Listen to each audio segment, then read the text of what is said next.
Obviously, one of the biggest issues in Seattle has been the Chaz slash CHOP. The Seattle Police Department criticized over their use of force, abandoning the East Precinct. Then the city was criticized over its lack of force. You described it as a block party, a summer of love atmosphere there, and then there were multiple fatal shootings. Now with time on your side, you look back at that. Is there anything that you'd like a do-over on? So I think looking back, Chris, is we are in just unprecedented times here. Not only we're in the midst of a global pandemic and the largest economic downturn and unemployment rate that we've ever had in the city, but on top of that, we had this passionate and broad-scale uprising for civil rights. And we've never seen that combination of events before. So I will say that there is no city, no mayor anywhere that's going to get all of it 100% right. We're going to have to make choices and make the best choices we can going forward to really advance the two goals we had, which was number one, to allow people the right to exercise their First Amendment rights. It is one of the most cherished things that our nation has. The right of the people to challenge their government. It is what we were founded on. And it is really what has kept us moving as a country to have that ability to do so. And at the same time, trying to provide as much as we can public safety and community safety in and around areas. Those things sometimes work in tension. They obviously did in Capitol Hill. And on a daily basis, we were assessing how we could both accommodate free speech and provide the level of safety and security that businesses, residents, visitors needed. And we did that on an ongoing basis. I think that the result, if you've been up there, that the area is restored and looking good. I deeply, deeply regret the loss of life in and around Capitol Hill. And we know that if you look across America right now, the amount of gun violence that has accompanied a lot of this nationwide is really rather astounding in cities larger and smaller than us that have had just an unprecedented number of gun violence in and around their cities, including in Portland and Atlanta and Chicago, Boston. And so we will continue to work as hard as we can to disrupt that kind of gun violence before guns get in the hands of people, and then to try to reach out to community and families to do what we need to do to have healing after that happens. So I'm very much looking forward. The chief and I will always be assessing what we could have done that's better, but that informs what we do tomorrow. None of us get to redo what we did yesterday. Have you had any contact with the victims' families? Yes. And what have you told them? So I think that those conversations, when I have them and had them as U.S. attorney and had them when I represented families and victims' families, I really believe those conversations are personal and for those families. If they want to talk about them, that's absolutely their right. But I didn't have those conversations so that then I could talk to the public about them. There's been talk about perhaps, and there is history with the name of Cal Anderson and Cal Anderson Park, but it was right there in that area. There's been talk about potentially changing the name, changing some street names, doing something to honor the life of George Floyd, the Black Lives Matter movement. Has there been any more discussion about something in that area to recognize what's happened in the last month and a half, 2 months? Yes, we're having ongoing discussions, both with some of the protesters who organized in there, as well as the community, the businesses, the residents, and I think of broader Seattle. I think that it is clear right now that that area was and represents the heart of the gay community and the struggle for civil rights in the gay community. Cal Anderson was the first openly gay state legislator in our state's history. Every year he introduced legislation to give gay and lesbians civil rights. The LGBT community was not covered under non-discrimination laws nationally until just 2 weeks ago. And so it is a really important part of the civil rights struggle for the LGBTQ community, but it's a shared history now. There's no question that that park and area now represents to our city a shared struggle in our country for justice and for equality and for equity. And so we've been having conversations about how to improve the park and incorporate some of the positive things we saw in the protest, from the garden to the conversation corner, perhaps the speaker's corner. How do we preserve the art that's in the road to make sure that that stays on to remind people what was there as best we can? I think there's a whole range of ways that we should market for posterity for the generations to come, who know that at a moment in time in our history when people had the ability to lift their voices for justice, they did it. And hopefully they'll be looking back and say, we also made the change necessary after that happened. There has been some talk in the last few weeks about who's been making decisions for the Seattle Police Department. As you're well aware, a few weeks ago, the chief came out and said it wasn't her decision to leave the East Precinct. As we sit here today, what is your relationship with the chief? Chief and I, excuse me, Chief and I have an excellent relationship. We talk not as often on a daily basis as we were for a while. But I think important for your listeners to know is when the chief made that video, she did not have all the information. And since she and I both corrected the record, it was a Seattle Police Department scene commander who made the decision to pull the troops, all the police officers out of the precinct. And they did it for safety reasons at the time because of their assessment of the threat on the precincts and the ability to evacuate if there was an actual assault on the precinct. So they made that decision.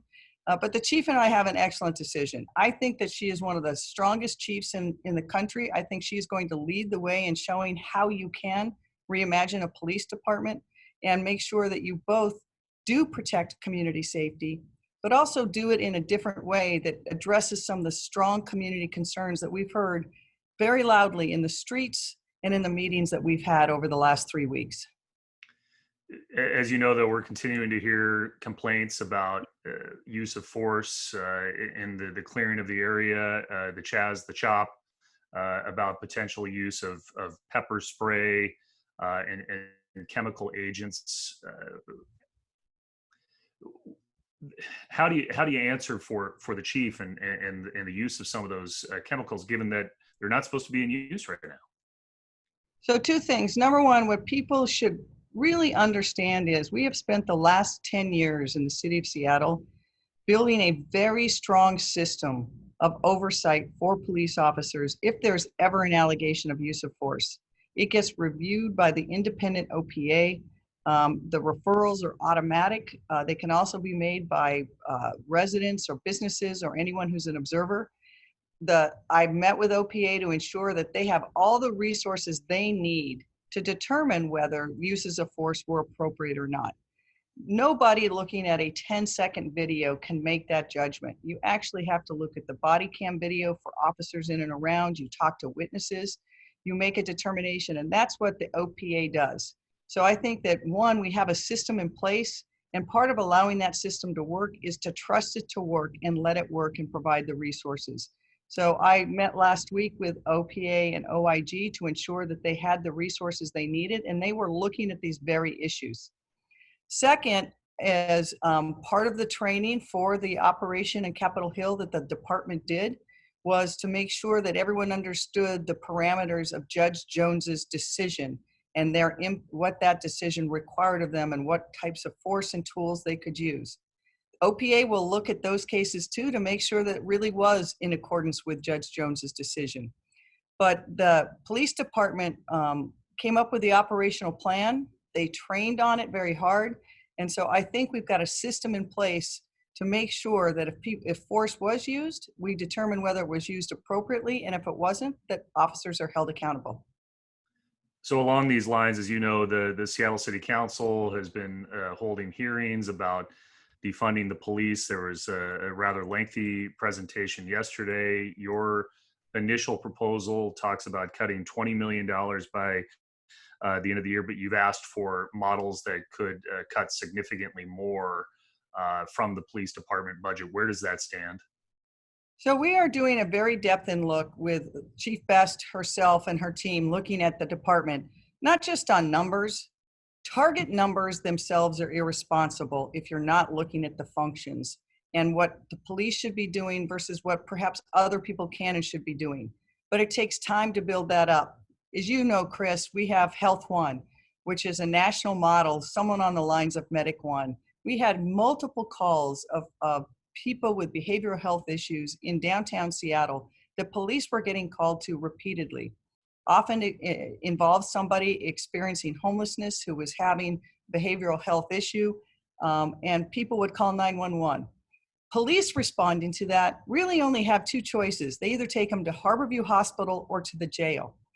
We developed Health One so that we have a trained medic and a social worker come to stabilize the person, to see what they need. Those kind of programs show that we can have a harm reduction model, but it takes time to build it, to recruit people, to train them, to put it in place. And so we have to be able to do that really thoughtful thinking to see, as we reinvent policing and build up a public health response model for cases where that's appropriate, that we actually have that so that 24/7, if someone calls 911 or 311 or 611, whatever we're going to call it, that they can actually get help to their door and the help they need. So one last thing I'll say on that is you've heard two different things from council. A lot of them say we have to cut 50% of the SPD budget for this year. If they are serious about that, that means they are zeroing out the SPD budget for the rest of this year, and we will be eliminating police response on all regards, because the year is half done. And so on the one hand, they say they want to reduce it by 50%, but now they're saying, well, maybe just 50% of what's ever left when we vote on it. I think the public has a right to know exactly where they stand and weigh in. I don't believe there's any community in Seattle that as a whole wants to abolish police services for the rest of 2020. We can have that conversation as a city. I've been talking to a lot of people in communities. That's not the message I'm hearing from the majority of people, but council needs to actually say, what do they stand for? Do they want to abolish police services for the rest of the year, or do they want to have a thoughtful conversation on how we have both police response and a public health response working together? Well, you just mentioned Health One. I'm curious if there is potentially some common ground between you, the council, and some of the people who've been backing the Defund the Police movement. As you know, Councilmember Andrew Lewis brought up the Cahoots model down in Eugene, Oregon, that responds to about 20% of calls with people that are not carrying weapons, unarmed, mental health specialists and the like. And that was warmly received yesterday in council by the Defund the Police leaders. There are some similarities with Health One. Perhaps is there some common ground there for expanding Health One and taking money out of the police department and into a larger Health One type program? So two things. First, we already were planning to do that. When we announced it, we showed how we ramped it up. We added to the program and we said we're doing it. Second is Cahoots is one model, but really it's the same model. So I'm thrilled that people think it's a good idea because we're doing it. We want to do more of it. I've been talking to Chief Scoggins. We have the ability to bring it to scale. When we announced it, we said our prediction was that every neighborhood in Seattle was going to want to have access to that. And I think that that's proving true. So fortunately, because we already knew that we could have people who weren't armed police respond to calls that needed a different type of response, we have something in place that we can now use and scale. So I'm very grateful that that people are receptive. I've been in rooms, over the last several months, not just the last several weeks, talking about that model, and it's been very warmly received. I'm glad that Councilmember Lewis is willing to acknowledge that, and I'm glad that we can tell them we've already got it in place, and we've got the ability to scale it. So what I hear is there's common ground potentially there. I pray there's not only common ground. I think it's, Chris, we're already doing it. And so I think part of the misapprehension is people don't understand all the things we're already doing to address the very concerns that are going on. And so it's not just that there's common ground. We've been committed to that for a long period of time. We have programs in place. We invested more money in my last budget in intervention programs for youth than we had ever done before in the city. So programs like community passageways and choose 180, to go to the restorative justice model to actually disrupt violence. So we are wholly committed to that. And so when people come and sit down and talk to us, they're surprised that we're actually doing and committed to doing many of the things that people want us to do. So I think that there is a tremendous amount of not just common ground, but common ideals and common goals for our city. And that we've built a good foundation, and now we've got to do more to really make it real for more people in the city. Okay, the other big thing that came out of the council this week was the payroll tax. They approved on Monday by a vote of 7-2. The big question is, will you veto that legislation?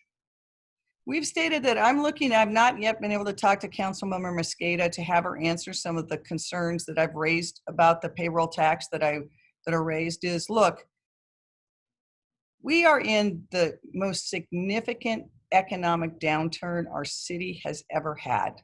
We have lost tens of thousands of jobs. On a weekly basis, business after business is telling us they will not reopen. And so the workers that had those jobs will not get those jobs back.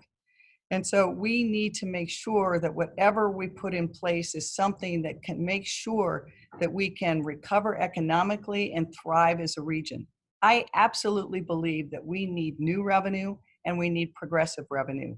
I have long been an advocate for state income tax, capital gains tax, and to roll back regressive taxes like the sales tax and property tax. I talked yesterday to members of the state delegation and said, the time to act is now. Cities are hamstrung by the policy decisions they make at the state level. We need to stop having just regressive models. I supported a payroll tax that Councilmember Mosqueda modeled her bill on at the regional level, so that every business in the region would be on the level playing field, and businesses would not be encouraged to bring their jobs back to a city other than Seattle. I believe there should be a city income tax, which would give us more revenues than Councilmember Mosqueda's bill would, and we'd be able to have money for both equity and for our budget, and to roll back some of the regressive taxes. So I look forward to having conversations with council on what is the right path going forward for the city of Seattle. Look, we know that our downtown is a shadow of its former self. It's a boarded up downtown with closed businesses and restaurants, and with very little chance that any of those businesses are coming down while we're in COVID, because the larger businesses and the employers that can work from home are working from home. And so there's no way for those businesses to come back. When we come out of COVID, we have to have the strongest model for both equity, which I am 100% committed to, and recovery. And so I'll be talking to council on those to really see how they think they can address those going forward. The last piece is one thing that I think is not fixable is that the council has indicated that it is going to draw down all of the rainy day and all of the emergency funds this year that we would need next year to balance our city budget and to make sure that we could deliver essential city services to everyone in Seattle, deliver on equity promises we have made, and not have significant layoffs in the city. And so that's a conversation that I need to have with council members too, is we will not have the funds to replenish the rainy day and emergency funds. And I think that we need to make sure that we preserve those for next year. So we're running out of time, I'm told. So I'm going to ask you just a couple more questions. In the lead up to that payroll tax vote, there were a lot of protests. There was a march led by a Councilmember Sawant, to your home. You asked for an investigation into Councilmember Sawant. The council president, however, says that's not going to happen. So where do you go from here? So I talked to Council President Gonzalez before she made that decision and told her the reasons why I thought it was important for the council itself to, they're given the powers over their own members. It's inappropriate for the executive to do that, to do the investigations. She made the decision she made, and I think that it's appropriate for us to move forward. I think that the residents and businesses of Seattle will have to judge for themselves the actions of any individual elected official. My focus really is going to be on three things. Number one, answering the voices in the street who have demanded greater justice in our city.